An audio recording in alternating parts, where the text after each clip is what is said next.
Loving carbon is one of the pillars of climate takeback. It's about changing our relationship with carbon. Instead of it being something that we want to slash or fight or have a war on, actually embracing carbon as what it is, which is a building block of life. We just have too much of it in the wrong place. The climate conversation has never been more divided. As disruptors in this space, we're hungry to find solutions to the challenges our environment faces. Welcome to the Climate Rebels podcast. My name is Joel Caesar. I'm joined by Owen Barrett and Chris Pomerleau. We are experts in clean energy, net zero real estate, decarbonization, and entrepreneurship. We celebrate those who take action against the climate crisis and are striving to make the world a cleaner place. Thanks for joining the conversation. Now, let's get to work. Welcome to the Climate Rebels podcast. Joining me as always is the real estate oracle of Omaha, Chris Pomerleau, the self-proclaimed Adam Newman of Green Building, Owen Barrett, of course myself, your host, Joel Caesar, the world's greatest climate podcast host. Today's guest is Lisa Conway. She's the Vice President of Sustainability at Interface and is inspired and driven to make carbon matter the building block of life. Lisa was a great guest. I was super excited for you guys to meet her. I've seen her speak and I've seen the story of their incredible company, Interface, a company that you might not associate with being this global leader in mission-driven sustainability business. You know, they make carpet, but I hope you guys learned as much as I have in the past and have walked away as impressed. Yeah, I think everyone after the show is going to want to see that documentary, myself included. I just think it's a cool message about you don't need a formal education in sustainability to get into sustainability. I think that's great for people to hear because a lot of people want to get involved, but they didn't study it in school. So they want to know, how do they do it? The nerdy side of me got excited that the products that our company offers are the same cost or overall effect on purchases and whatnot. So it's like, why not do it? Why not install these carpets and flooring to help the earth? Plus they have some really cool designs I think we'll hear about too. So that's exciting. Yeah. And I love how she described herself as just like a badass who doesn't take no for an answer. Yeah. Not afraid to swear. But before we get into all that, let's dive into a new segment we're calling From TikTok with Love. So Owen, one of your favorite pastimes is talking to climate deniers from our company's TikTok channel.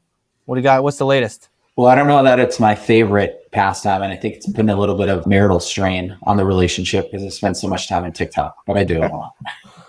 But so this was in response to one of our more viral videos about potentially what could happen if the projected sea level rise turns into reality and happens, like what our city is going to look like, what's going to happen to houses, buildings, etc. And this particular user, I'll keep his identity anonymous, said if you have a cup of water with ice cubes and the ice cubes melt, water does not overflow. And this was his logic for debunking sea level rise. So curious to get your guys' take on it. Science.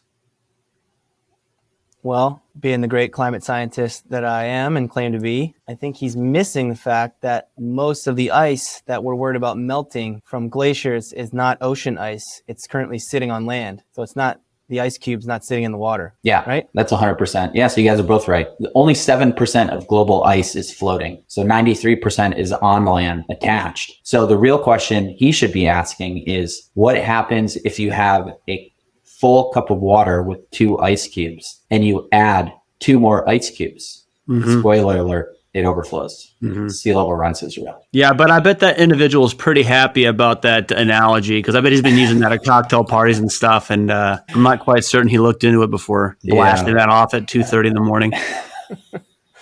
Really good use of your time as an impact entrepreneur. Hey, somebody's got to do it. But in the true Raven spirit, though, I think we got to end on a positive note. So another one that we got in response to one of our more viral videos. And this one was about sort of the nexus of real estate investing in net zero, which I thought was cool.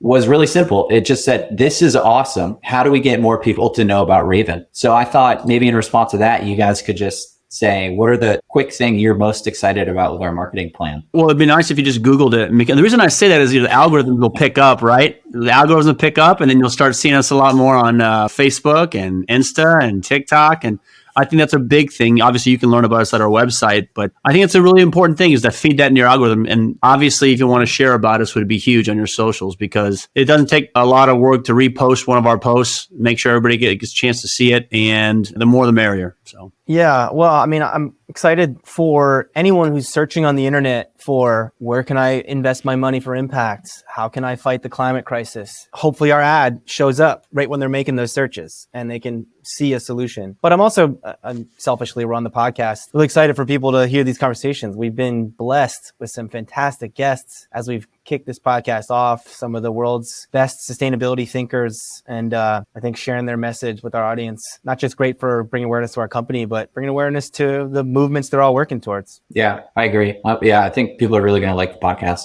Well, that was fun. From TikTok with love. Now let's jump into our conversation with Lisa Conway. Lisa Conway is VP of Sustainability for the Americas at Interface, the global flooring manufacturer that is changing the game with their carbon storing flooring. She and her team are responsible for regional activation of the company's mission to reverse climate change through their Climate Take Back initiative. She is passionate about bringing awareness to the interconnectedness of environmental sustainability and human health, and we cannot wait to chat with her. So Lisa, welcome to the Climate Rebels podcast. Thank you. I love the name of this podcast. Thank you. Well, we only let rebellious folks like yourself join us. So let's kick it off right there. We start every guest with the same question. How are you a climate rebel? So I would say that I'm a climate rebel, not only because at the ripe age of 37, I got a carbon tattoo, which was my first tattoo. That makes me a rebel, I guess. But I would say that I'm a rebel because I really distill the information that is really hard to understand, especially around embodied carbon in the built environment, in a way that's super frank, super honest, super direct. Let the occasional curse word fly, but don't tell anyone, just to kind of make all of this really approachable. And I've really found that it's a different way of approaching the climate conversation instead of GHGs and GWPs and all of the acronyms that make it feel really far away and just doesn't allow people to really dive in. So hopefully that's rebellious enough for this podcast. Yeah, it certainly is. You must really like our motto then: zero carbon, zero bullshit. Exactly. Yes. Yeah, we're pro profanity on this podcast. Say, Lisa, let it fly. Say whatever the fuck you want to. Can we hear more about this tattoo? Is there any? I gotta show it now. I don't know if you do visuals. But yeah, you're on camera here. Love carbon. Okay. Very cool. So yes, loving carbon is one of the pillars of climate take back that you mentioned in the intro. I like it because I think so often carbon is the villain. Yep. So I think it's an interesting spin on sort of the same story. Exactly. It's about changing our relationship with carbon. Instead of it being something that we want to slash or fight or have a war on, actually embracing carbon as what it is, which is a building block of life. We just have too much of it in the wrong place. Yeah, it's a great way to put it. Yeah. Well said. Lisa, well, you're ticking a lot of boxes for us. Approachable is definitely something that resonates with us. I think one of the things we decided when we wanted to launch a show like this was to be approachable, to get rid of acronym soup and wonkiness of counting emissions and trying to get to people who are disruptors and are passionate and are optimistic and are actually taking action, which I know you are. So let's go there. Lots to discuss in your background, which we'll get to, but I feel like maybe we should start with your current role. How long you've been doing it? Tell us a little bit about the company. We're all big fans, but let's hear it from the expert.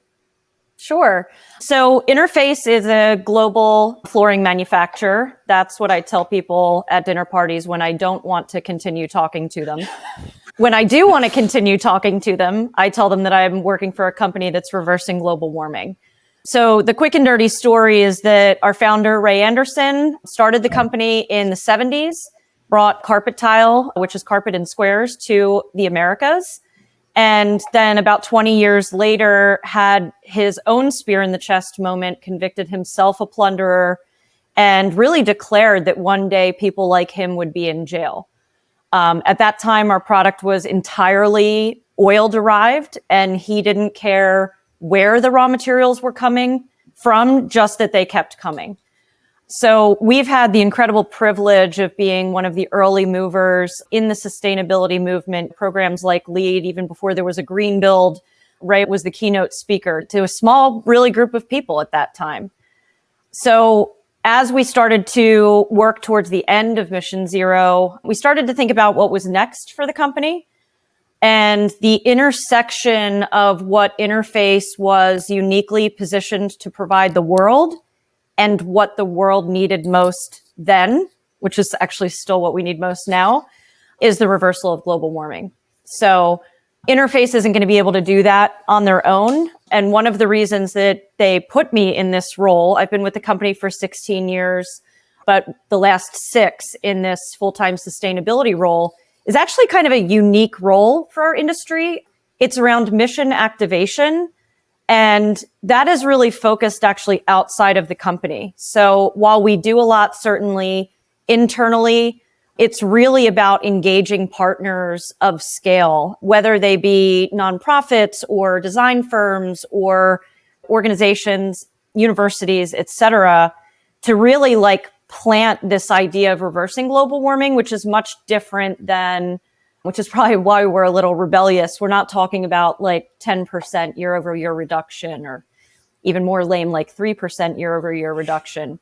It's really putting our mindset in what sounds impossible that can get us somewhere a lot more exciting than quote unquote simple reduction, even though we all know it's not simple, right? Well, you had me at impossible. I know. Yeah. My day job at Google, I lead our building decarbonization work. And one of the things I'm most proud about it working there, when you start in the handbook, they give you, the founders, one of the first things they said was to all staff moving forward, make sure you maintain a healthy disdain for the impossible. There you go. There you go. See, it's a lot cooler working for those kind of companies. Yeah. Lisa, as brilliant and articulate as you are, I think sure you'll admit we can't give justice to the story of Ray Anderson and Interface. And I'll just tell these guys, I was at Greenbuild this past fall in San Francisco, and I was going to some happy hour and met a friend in the street and like, you got to come to this Interface documentary thing I'm going to. And I was like, all right, yeah, whatever. I'm going to a carpet documentary. And Lisa, I had heard, I knew Interface was a leader. If you're in green building, like I've been for my career, you see you on stage, you hear about Interface, but I don't know, I guess it was hard to distinguish how are you so much better or different than other of the manufacturers that are a part of green build or the green building movement. But you watch this documentary, which I'm going to let you explain better than I will in a second. And I left that auditorium blown away. The guy, Ray Anderson, is now a hero of mine. The company is a company that I will forever look up to. I admire folks like yourself where they're leading the charge. Just let me tee it up for you, then you take it from here for these guys to know. What's amazing about what he did was, like you said, 70s, 80s, way ahead of their time. In Georgia, like I'm not generalizing the country, but not the place you'd expect to be this kind of leadership come from. And then through tumultuous times, through a couple times when the company might have been struggling or the economy was struggling, or it was a family-run, local, important business to that local economy. So he's very involved in people's lives and everyone was connected to the success of this business. But when he decided sustainability was important, I think what he called it, climbing Mount Sustainability, he never wavered, even through those difficult times. I think that's such a powerful message people need to hear right now. It's like, yeah, recession, economic headwinds, things are changing. Are we sure we're committing to this net zero thing? And Ray Anderson's a great example of sticking to it and having that be a long-term factor in your company's success. So it's a long way of teeing up to say, tell us more about Ray Anderson and maybe this documentary too. Yeah, I think there's a few things. I'm always interested in what people most kind of catch on to in seeing the story. And there are so many people that I probably take for granted that kind of like know the Interface story and know that we're a leader, but there's a lot of sentiment that everybody's caught up, right? That everybody's green now and that it's not quite as special. And one of the most jarring things I think about the film is seeing how old and grainy the video is when he's using terminology that we use now and think of it as futuristic. Things like being restorative, right? He said that, like, we'll be a restorative enterprise. And that was a lot of those were from the mid to late 90s, the video that you saw. Equally as impressive, that film, Interface didn't pay 1 cent for. An independent filmmaker came to us and basically asked to create his first, actually, feature-length documentary about our company. So we gave him access to our video archives, which are, he thinks it's like so crazy how much video we have. I think we knew even then that we were onto something and that we'd want to refer to this.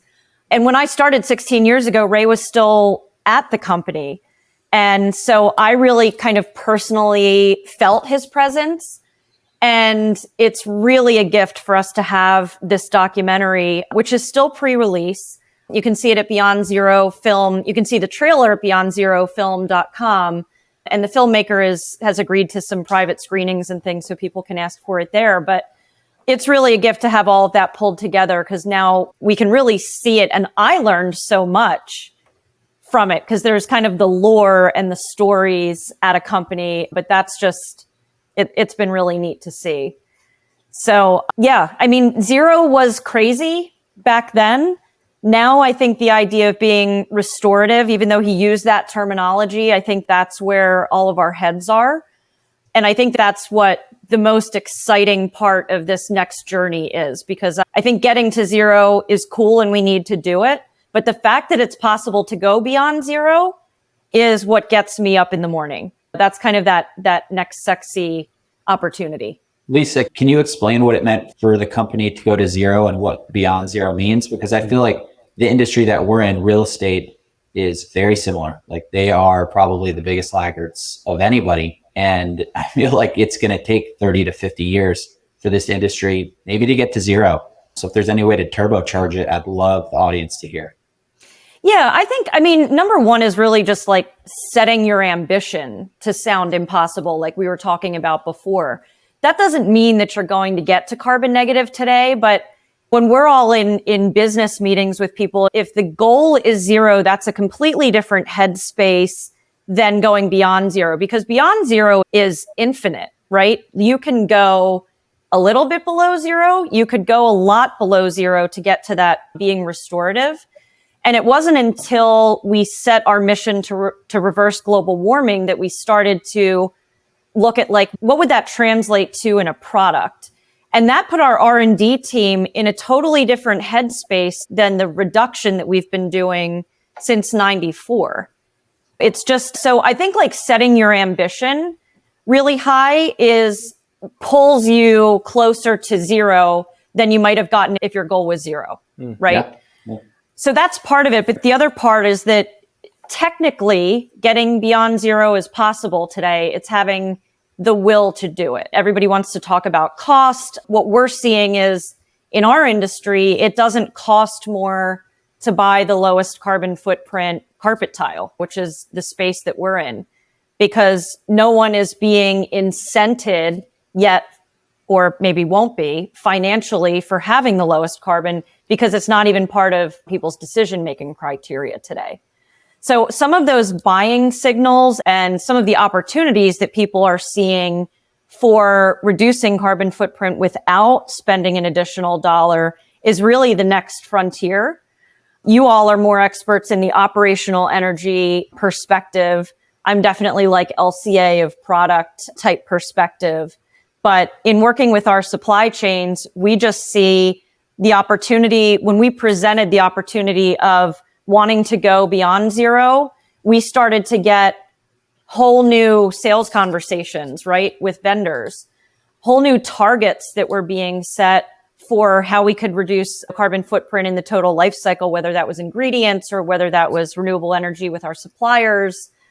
More opportunities than renewable energy at interface facilities, which is a very small part of our product's carbon footprint. So if you could dummy this down, and Joel and Owen, please hold your comments. It's Chris's turn now. My turn. Time for the dummy to speak up. A true novice here, though. What makes the carpet tiles and or the flooring beyond zero? How does that actually work out? Because I think digesting that would really resonate with the listener. Yeah, totally. And the example that I'll give you can be applied to any product, whether it's like sneakers or anything that we buy in our personal or professional lives.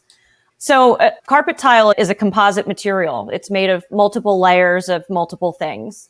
And when you do a life cycle analysis, which is really just like the math equation for where does the most impact in terms of greenhouse gases come from?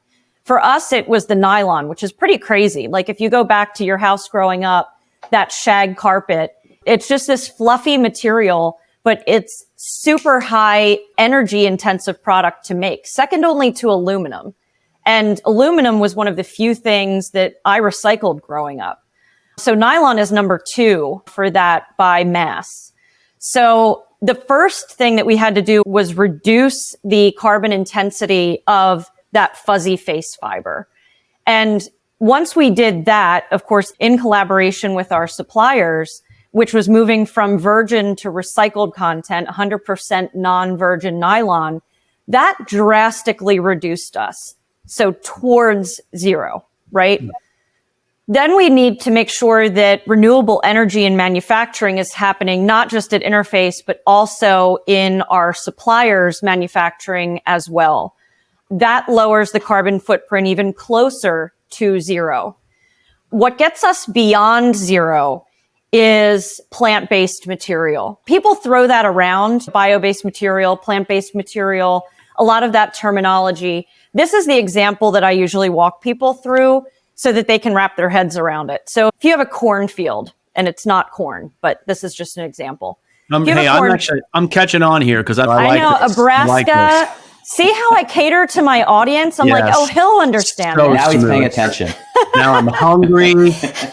So the corn gets sold off as food, right? But that stalk is still embedded in the earth. And that stalk has, if we go back to 7th grade science class, plants absorb carbon dioxide from the atmosphere through photosynthesis.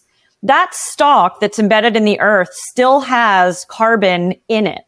And there's 2 typical end-of-life scenarios for that. You're either kind of putting it in a heap and allowing that agricultural waste to degrade, which then releases methane, even more pungent a greenhouse gas than carbon dioxide, or you're burning it, which releases that carbon dioxide into the atmosphere.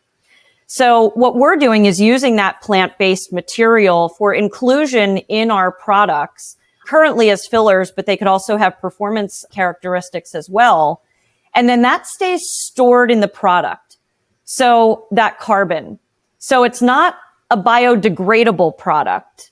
It's a bio-based product that also has recycled content in it.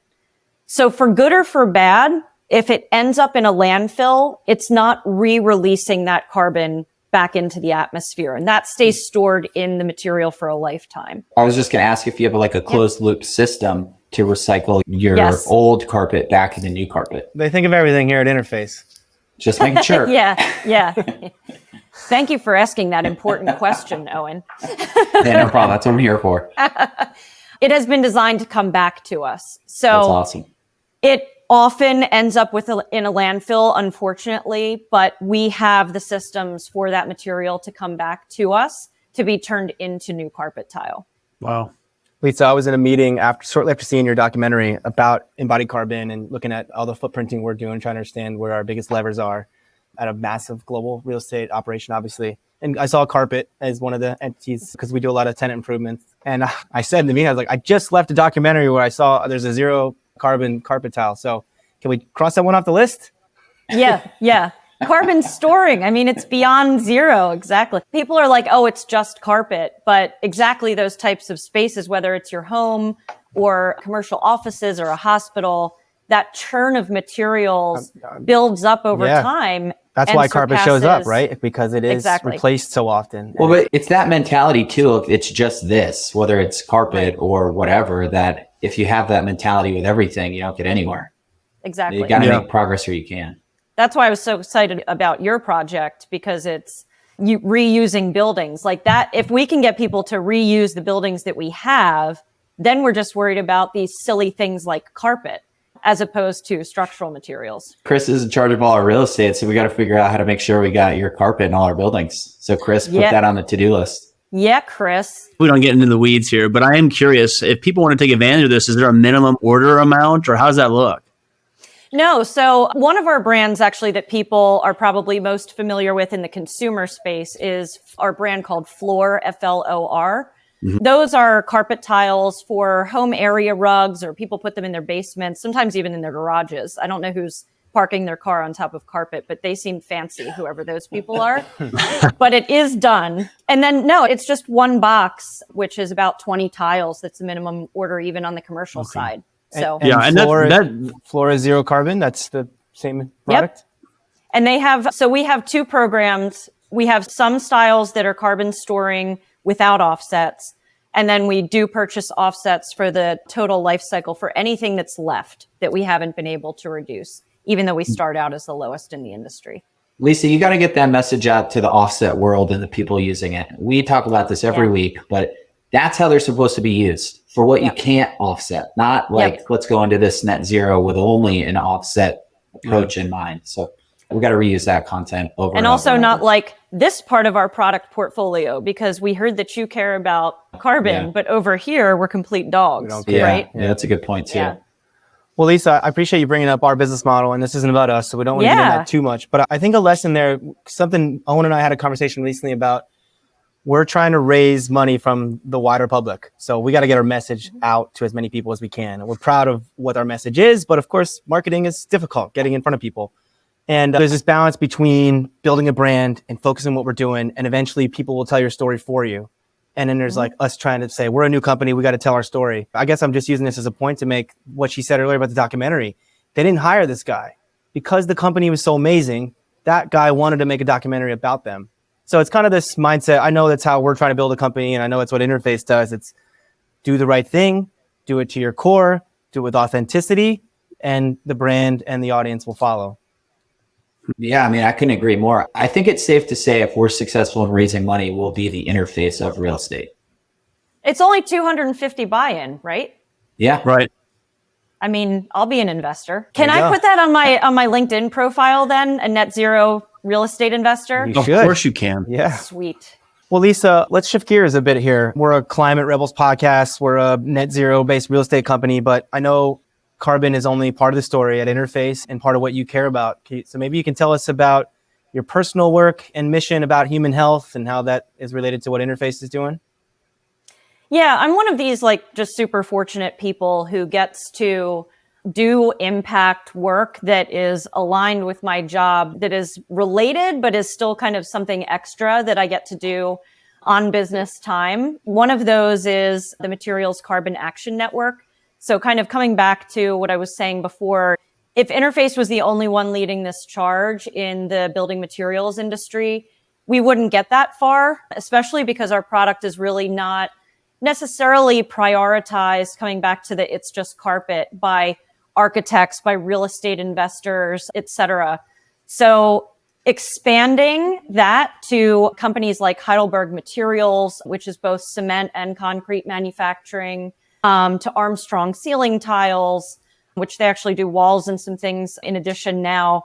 And just like expanding who is working on this so that we can all get together and both raise awareness and provide education on embodied carbon, but also all of those companies that are a part of it have either committed to set or already set a science-based target. Like you can kind of have these additional layers of feeling confident that these manufacturers are taking it seriously.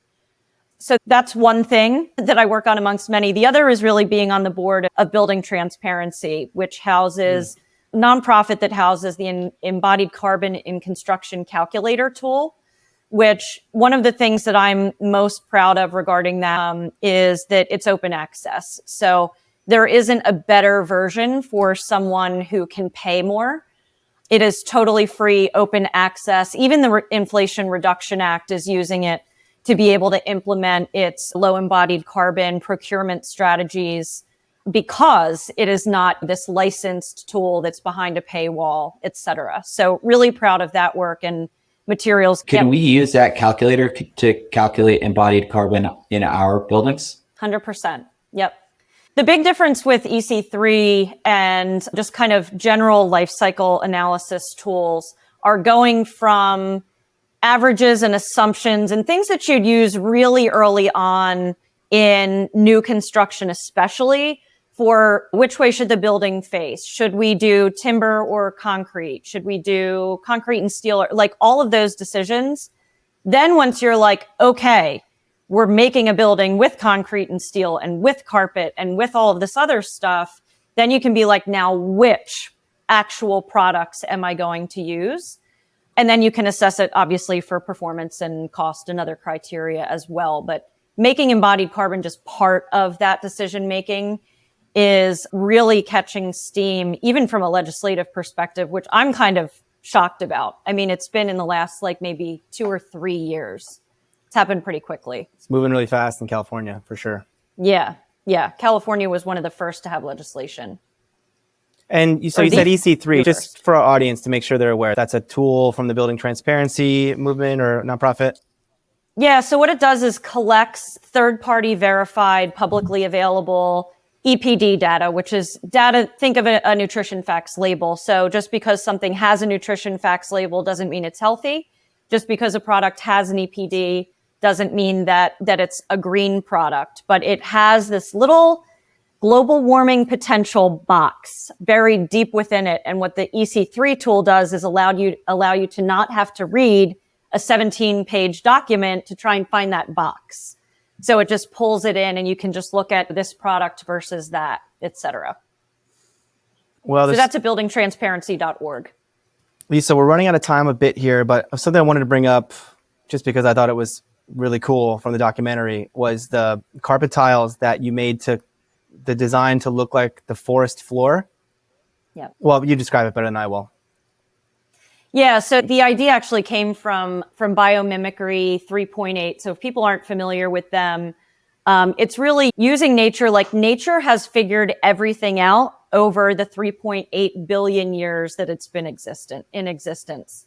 So the concept that Joel's referring to is less about mimicking nature in terms of like, let's design a carpet tile that has leaves on it, and more about the abstract idea of waste reduction, which is that if we make every carpet tile different, then people aren't concerned about one sticking out like a sore thumb. We've probably all seen like a really bad example of this, like in an airport or something. So abstracting the idea that nature is random, right? But on a forest floor, if you pick up a 20-inch by 20-inch square, you're not going to notice because everything kind of goes together, even though it's not the same. So yeah, lots of very cool examples. I like that. I'm excited to see it. The waste story, of course, is important, but I can't speak high, obviously can't speak high enough of this documentary. And on that point, Lisa, like I said, I left that auditorium like everyone else who was there, and green building people and sustainability minded people. And there was a lot of questions. Why isn't this on YouTube? Why isn't this on Netflix? And I think the documentary maker said intentionally, the film is so important, he doesn't want it to get lost in sort of documentary hell in Netflix. But Yeah. As you can tell, as you probably know more than anyone, we got to get that story out there. People need to be able to see it. We can get with the filmmaker and create a virtual event, an in-person event. He is a really cool guy. His name is Nathan Havey, and we've become very good friends. And he is being very intentional about how he wants this film to get out. He has an impact plan where he is raising funds for it, but with the funds, the intention is to make it available to universities around the world to be a part of business curriculum. So it's less about like just everyone seeing the story and more about really changing business from the inside in the way that Interface did. He would be the first to tell you, the film is about a purpose-driven company. A company's purpose does not have to be sustainability. Ours was, but it was about like what you were kind of saying, Joel, like in some of the worst times, staying true to your mission, right? And we're always worried about shareholders, stakeholders, like everybody, but it is about the long term. And I think that's what he most wants people to be influenced, like kind of in that way around business, less around like individual consumers changing their buying habits, which is of course important, but business is the largest, most pervasive institution in the world. And we firmly believe, and so does the filmmaker, that's what's going to have to get us out of this. Well, beautifully said. Love it. Lisa, before I get to my last question, you said you joined 16 years ago. So did you join in a sustainability role and you've grown into the vice president? No, I joined as a salesperson and just on the streets of Philly. And I had no idea anything about Interface's mission or anything about sustainability. They just like paid me more than my other job. I mean, So how did you make the transition? from sales to sustainability? Well, once I got to Interface, I was like, okay, doing my homework, like this company's founder wrote a book. I should read it. That original book that he wrote was called Mid-Course Correction. And as I was reading it, I realized, like, holy shit. I can't believe that I landed here. It suddenly became so cool to me that I could sell something that the more of it that I sold instead of like the general industry, the better off the world was. And I just got bit.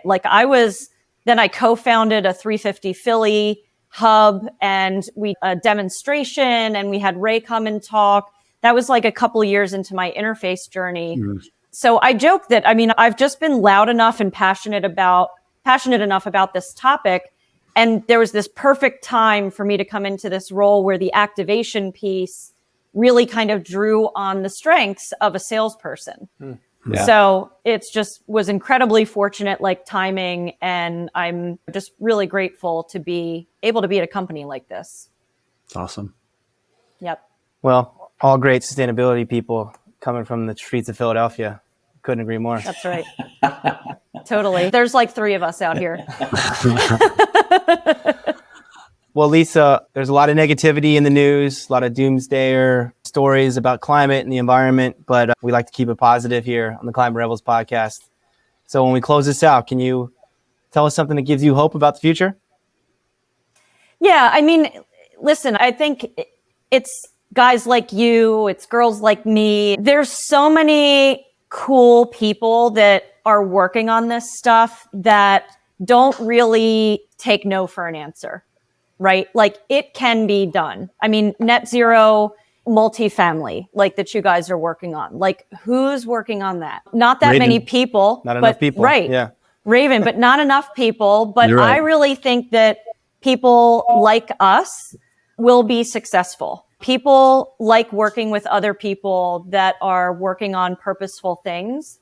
And I think there's a whole world of us out there just looking to help each other's initiatives. There's really no choice. I mean, if you just kind of follow the science and the doomsday stuff, I don't really know how you get up in the morning. The old cliche, like I have kids, but also like it's here. It's not just about my kids. It's my own suffering from allergies. It's my mom and grandmother both being diagnosed with Lyme disease. It's people that I know losing their homes. It's here. It's not just about future generations. So I think we're fortunate to have just a great community of people working on stuff that matters. And that gets me really excited. Most of my friends are jealous of how much I love my job. I think that if we can get more people into jobs that they love, where it's hard to separate personal and professional life because it's all just great, I think that gives me hope. Well Really said. cool. Yeah. And I love this story about your venture into sustainability from sales and how you brought that skill set. Owen and I met in graduate school studying environmental science. So we're sustainability geeks. And then we're getting into real estate and trying to change the game that way. And then we met Chris, and Chris cares a lot about doing the right thing, but he's fantastic at what he does, operating and acquiring multifamily. And if we can help Chris come along on a journey about what we know about doing this for the climate and leverage his expertise, it's a way to turbocharge an industry. So I think it's a really cool message from this episode, is to highlight like people like both yourselves who found their way to sustainability with these other skills. And we need everyone to do that. Absolutely. I mean, the number of people that come out of school with environmental science degrees are now there's more sustainability degrees now. My degree is in interior design. And I actually got attacked on LinkedIn recently for Interface hiring a salesperson for their VP of sustainability. And I'm like, wow, I hope you're not working on like inclusion or something. We can't tear each other down for where we came from. Like literally anyone who comes, I'm like, welcome. Like, welcome. Come on in. The water's warm. Yeah, that's all that should matter. Exactly. We'll tag the Raven it's account. okay, Chris. Tag the Raven account into that thread so we can clap back at that person. I will. Well, Lisa, thank you so much for joining us. We're gonna close out here. Is there anything you can plug? How do we find Interface? How do we learn more about the Materials Carbon Action Network? Are you personally active on social media? Sure. Yeah. I mean, interface.com is our company. Buildingtransparency.org is where the EC3 tool and materials can, and actually there's a spinoff called Owners Carbon Action Network. So all of that is there. I am very active on LinkedIn. I am not active on Twitter. So just Lisa Conway on LinkedIn. And Instagram is a lot of pictures about my dog, and my kids, with the occasional sustainability post. So that's Lisa Conway 215. Your dog's going to blow up from this podcast. I know. My golden doodle. Well, thank you everyone for joining. You can find us on most of the social media platforms at Join Raven. So that's Join, and Raven is with a Y, RAYVEN. You can find this podcast and more great content at joinraven.com. If you like the podcast, please subscribe, like, and share with your friends. And until next time, we encourage you to ask yourself, what are you doing To fight the climate crisis.